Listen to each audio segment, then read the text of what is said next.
तुम्ही नेहमी आम्हाला हसत खेळताना क्लायंट्सबरोबर काम करताना बघितलेलं आहे. पण जेव्हा क्लायंट्स नसतात तेव्हा आम्ही काय करतो हे जाणून घेण्यासाठी हा व्लॉग शेवटपर्यंत नक्की बघा आणि इथपर्यंत आलाच तर मला फॉलोसुद्धा करून घ्या. तर आजच्या दिवसाची सुरुवात तर माझी वर्कआउटनी झालेली होती, कारण खूप दिवस झाले माझं वर्कआउटच बंद होतं. नंतर काय सलूनला आलो आणि मुलांनी आज मला रेझर चालवणी शिकवलेली होती, कारण मला याच्या आधी कधी रेझर चालवताच नव्हती येत. नंतर काय एक-एक करून संध्याकाळी क्लायंट्स वाढत होते आणि मी हेअर कट्स करत होती.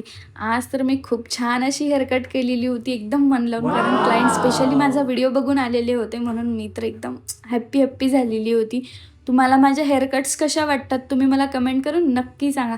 नंतर काय माझ्या चष्म्याचा नंबर वाढला म्हणून आम्ही चष्मासुद्धा घ्यायला गेलो आणि नंतर भूक लागली, कुठं जायचं म्हणून गाडी काढली आणि निघालो कुठेतरी दूर. नंतर जाऊन पोहोचलो आम्ही बाभुळगावला आणि तिथं कार्निवालला थांबलो, एक छानसा डिनर घेतला. आणि एवढं सुख कुठं असते, मस्त नवरा गाडी चालवते आणि मी मागे बसून मस्त छान चिल करते. नंतर काय आजचा दिवस असाच संपलेला होता. तुम्हाला माझे व्लॉग कसे वाटतात तुम्ही मला कमेंट करून नक्की सांगा आणि फॉलोसुद्धा करून घ्या.